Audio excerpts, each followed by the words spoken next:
President Biden will return to Pennsylvania once again tomorrow to deliver primetime remarks encouraging Americans to fight for, quote, the soul of the nation.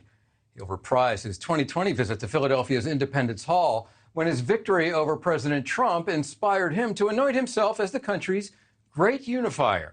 But less than a year later, most Americans agreed that the country was more divided than ever, with 54% arguing America had, in fact, become less united since President Biden took office. And with midterm elections just weeks away, the red meat is being served up in bunches. The president's recent rhetoric only grown fiercer against Republicans. Here he is yesterday mocking conservatives about gun rights. Right now, you can't go out and buy an automatic weapon. You can't go out and buy a cannon. And for those brave right-wing Americans who say it's all about keeping America's independent and safe, if you want to fight against the country, you need an F-15. You need something a little more than a gun. No, I'm not joking. Think about this. Think about the rationale we use. Okay, joining me now to talk about all this as the campaign season heats up is radio host and Daily Caller editorial director Vince Coglianese, Silent G, and Hanna Trudo, the senior political correspondent as NewsNation's partner at The Hill. Hanna, I'm going to start with you. The president is trying to fire up his base. Clearly, the president, the White House, and Democrats have decided that they are going to go on the attack and start calling the supporters of President Trump, or as they term it, MAGA Republicans, as anti-democratic. What is going on? What do they detect, does the White House and progressives, with the mood of Democratic voters heading into the midterms? Yeah, that's right. What we're seeing from President Biden right now is what Democrats have been urging him for months and months and over a year into his administration to turn up the heat on the so-called MAGA faction of the Republican Party. Now, if you remember back to the 2020 campaign, we heard President Biden talk about the soul of the nation, restoring democracy, democratic norms back to the country, a sense of decency. And what we're expecting to hear from the president tomorrow during his primetime address is a return to that type of rhetoric. But it comes at the same time that he has been addressing President Trump's most ardent supporters in, like you mentioned, the harshest form of rhetoric that he's used to date. And that's not without a little bit of backlash, of course, from Republicans, but also from some within his party who say he needs to walk a fine line between harshly criticizing these folks and also unifying the country and the more moderate Republicans. Right. And so, you know, Vince, conventional wisdom here in Washington would hold that you have to fire up your base, and the best way to do that is attack the other side, vilify the other side, throw some red meat to your base. And so White House Press Secretary Karine Jean-Pierre today said MAGA Republicans are, quote, a threat to American democracy. Take a listen. The president thinks that there is an extremist threat to our democracy. The president has been clear as he can be on that particular piece when we talk about a democracy, when we talk about our freedoms. The way that he sees is the MAGA Republicans are the most energized part of the Republican Party. This is an extreme threat to our democracy, to our freedom, to our rights. They just don't respect the rule of law. You've heard that from the president. You know, they are pursuing an agenda that takes away people's rights. So, which is what the president said last week on Thursday. You all heard him. This is what the president said yesterday, and that's what he's going to continue to say. And here's the thing. The president is not going to shy away to call out what he clearly sees is happening in this country. And, you know, again, MAGA Republicans are this extreme part of their party, and that is just facts, and that's what he's going to continue to lay out. Okay, so Vince, one of the things I find interesting about that is Karine Jean-Pierre is looking down at her notes. Clearly, this is all message that's pre-thought out, that none of this is extemporaneous or impromptu. Yes.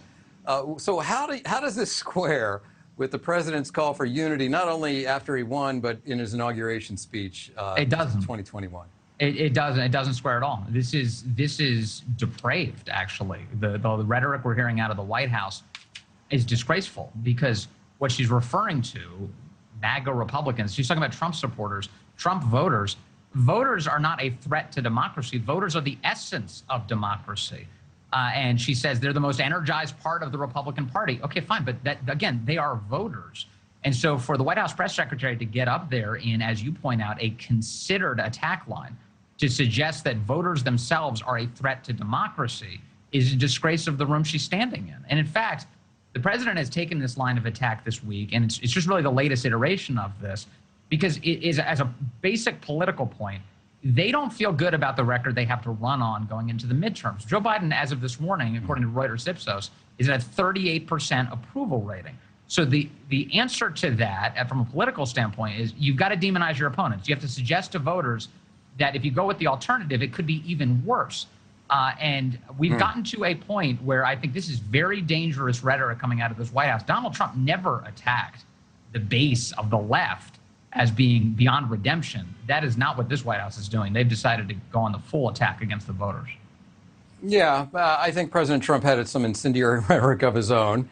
About leaders. My question is, does this kind of rhetoric, this kind of demonizing, as you put it, I think I even said that, the opposition, does it run the risk, just from a political 30,000-foot point, does it run the risk of alienating people that he might otherwise be gettable, who aren't in the base, who are somewhere near the middle, the people that they're going to need? If the president needs control of at least the Senate, right? Or else everything is, forget about the next 2 years. There are going to be investigations on the House side. They won't go anywhere in the Senate if the Senate is still in control of Democrats. So do you think it's an effective strategy as someone who observes politics? If the question's for me? Yes.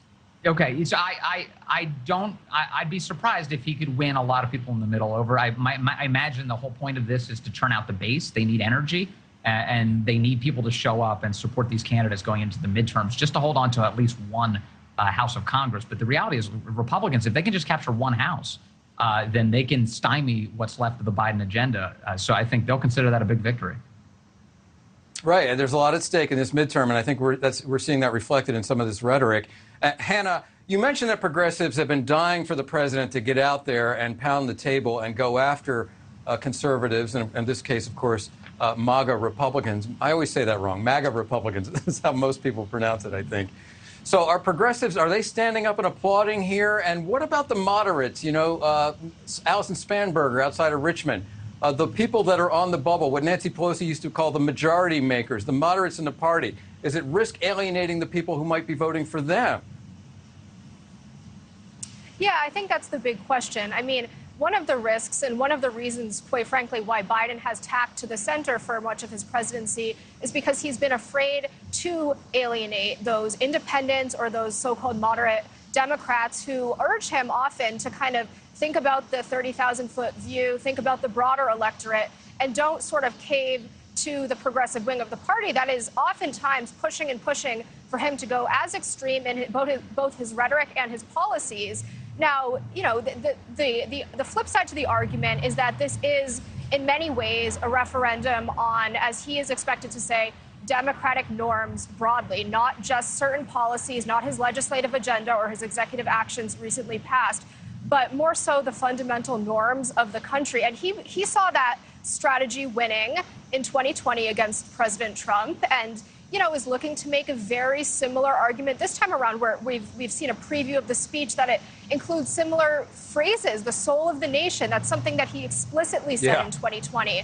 And so to the extent that that kind of messaging can bring some folks over to the other side, I think that's where he's going to win over people, not necessarily harshly criticizing the MAGA Republicans, because, yes, they are Trump supporters, and those are people that vote in swing elections. So that part of it really does remain to be seen.